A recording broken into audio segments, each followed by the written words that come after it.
নমস্কাৰ ব্লক সকলোকে পুনৰবাৰ আপু নিউজৰ অন্য এটা ভিডিঅ'লৈ স্বাগতম জনাইছো। আপোনালোক সকলোৰে কাৰণে আজি ওলাই পৰিছে প্ৰায় 4টাকৈ ভাল খবৰ। অসমৰ মুখ্যমন্ত্ৰী ডক্টৰ হিমন্ত বিশ্ব শৰ্মা দেৱে সকলোৰে কাৰণে ঘোষণা কৰিছে এই 4টা ভাল খবৰ। তো সেই 4টা ভাল খবৰনো কি সেই সম্পৰ্কে আজিৰ এই ভিডিঅ'টোত মই আপোনালোকক জনাম। তো ভিডিঅ'টো প্ৰথমৰ পৰা শেষলৈকে চাই থাকিব। মই শ্ৰী পাঞ্জি গগৈ আপোনালোকে চাই আছে আপু নিউজ। আহক আৰম্ভ কৰোঁ আজিৰ ভিডিঅ'। আগবাইছোঁ প্ৰথমটো ভাল খবৰ ফালে। প্ৰথম ভাল খবৰটো দিয়াৰ আগতেই আপোনালোক সকলোকে সৰুকৈ এটা ৰিকুৱেষ্ট হয়, যদি খবৰটো চাই ভাল লাগে তেনে লাইক এটা কৰিবলৈ কিন্তু নাপাহৰিব। আৰু চেনেলটো যদি ছাবস্ক্ৰাইব কৰা নাই তেনে চেনেলটো ছাবস্ক্ৰাইব কৰি ল'ব, এনেধৰণৰ খবৰবিলাক নিতৌ এই চেনেলটোত পাই থাকিবৰ কাৰণে। আগবাইছোঁ আজিৰ প্ৰথমটো ভাল খবৰ ফালে। অসমৰ মুখ্যমন্ত্ৰী ডক্টৰ হিমন্ত বিশ্ব শৰ্মা দেৱে যোৱাকালি বড়োলেণ্ডলৈ গৈছিলে, মানে BTC লৈ গৈছিলে।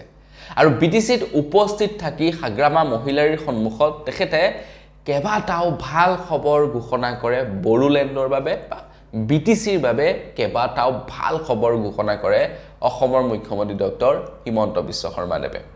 মন্ত্ৰী হিমন্ত বিশ্ব শৰ্মা দেৱে কৈছে যে এতিয়া চেন্নাইত নিৰ্মাণ কৰা হ'ব বড়োলেণ্ড গেষ্ট হাউচ। ইয়াৰ বাবে বড়োলেণ্ড টেৰিটৰিয়েল কাউন্সিলক প্ৰদান কৰা হ'ব ধন। চিকিৎসাৰ বাবে চেন্নাইলৈ যোৱা বড়োলেণ্ডৰ লোক উপকৃত হ'ব বুলি জনাইছে। মানে মুখ্যমন্ত্ৰী ডাঙৰীয়াই কৈছে যে চেন্নাইত এতিয়া বড়োসকলৰ কাৰণে বা বড়োলেণ্ডৰ মানুহবিলাকৰ কাৰণে এটা আৱাসগৃহ নিৰ্মাণ কৰা হ'ব। চেন্নাইত যেতিয়া কোনো এজন ব্যক্তিয়ে চিকিৎসা কৰিবলৈ যায় তেতিয়া তেওঁলোকে ভাড়াঘৰত থাকিব লগা হয়, ভাড়াঘৰত থাকি চিকিৎসা কৰিব লগা হয়। আৰু তেনে অৱস্থাত ভাড়াঘৰত থাকিলে যথেষ্ট পৰিমাণৰ খৰচা হয়। এতিয়া সেই মানুহবিলাকে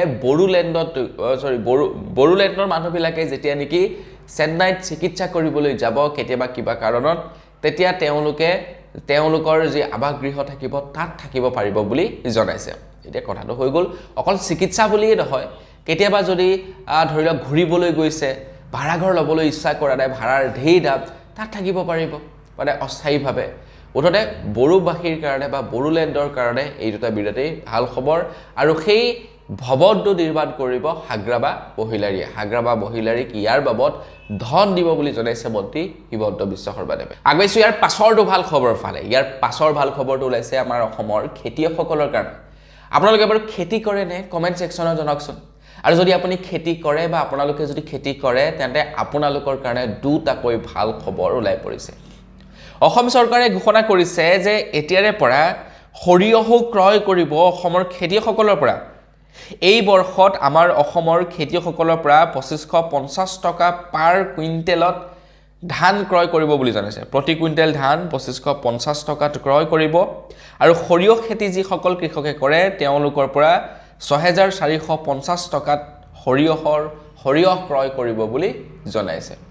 আমাৰ অসমৰ যিমানবিলাক খেতিয়ক আছে খেতিয়কসকলৰ পৰা আজিকালি অসম চৰকাৰে এই সামগ্ৰীসমূহ ক্ৰয় কৰে। আগতে ধান ক্ৰয় কৰিছিলে, এইবাৰৰ পৰা সৰিয়হো ক্ৰয় কৰিব বুলি জনাইছে। মানে খেতিয়কসকলৰ হয় কি, ধৰি লওক ধান খেতি কৰিলে, এতিয়া ধানটো নিজে গোটেইখিনি নাখায়, ঢেৰ ধান কৰিলে ঢেৰ খেতি আছে, গোটেইখিনি নিজে নাখায়, পিছত গৈ কি কৰিব, মাৰোৱাৰী বিহাৰী গোলাবিলাকত বিক্ৰী কৰিব লগা হয় আৰু তেওঁলোকে দাম বেছি নিদিয়ে। মোৰ মনত আছে আজিৰ পৰা প্ৰায় 10 বছৰৰ আগত ধান যেতিয়া বিক্ৰী কৰিবলৈ যাওঁ আমি, তেতিয়া পাৰ কুইণ্টেল 1000 টকা, কোনোবাই 900 টকা, কোনোবাই 800 টকা এনেকৈ দিয়ে পাৰ কুইণ্টেলত। আৰু এতিয়া কিমান? এতিয়া 2250 টকা, 2250 টকা পাৰ কুইণ্টেল। আৰু সেইটো অসম চৰকাৰৰ ফালৰ পৰা দিছে। এতিয়া যদি আপোনালোকে বাহিৰত বিক্ৰী কৰিবলৈ যায় এতিয়াও সেই হয়তো 1500-1600 দামতে আবদ্ধ হৈ আছে, কিন্তু চৰকাৰে 2500 টকাত ধান ক্ৰয় কৰিব, 6000 টকাত আপোনালোকৰ পৰা সৰিয়হ ক্ৰয় কৰিব, যাতে আপোনালোকে উচিত মূল্যটো পায়। আগবাইছোঁ ইয়াৰ পাছৰটো ভাল খবৰ ফালে। ইয়াৰ পাছৰ ভাল খবৰটো ওলাইছে BTR-বাসীৰ কাৰণে। তো মই কৈছোঁৱে আপোনালোকক অসম চৰকাৰে BTCত উপস্থিত হৈছিলে। BTCৰ চিফ হাগ্ৰামা মহিলাৰীৰ সন্মুখত অসমৰ মুখ্যমন্ত্ৰী হিমন্ত বিশ্ব শৰ্মা দেৱে কেইবাটাও ভাল খবৰ ঘোষণা কৰে। এইবাৰ ঘোষণা কৰিছে যে BTCৰ আন্তঃগাঁথনি উন্নত কৰিবৰ কাৰণে 1000 কোটি টকা অসম চৰকাৰে দিব। মানে অসম চৰকাৰে BTCৰ ৰাস্তা, ঘাইপথ, দলং নিৰ্মাণ কৰিবৰ কাৰণে 1000 কোটি টকা আগবঢ়াব বুলি জনাইছে।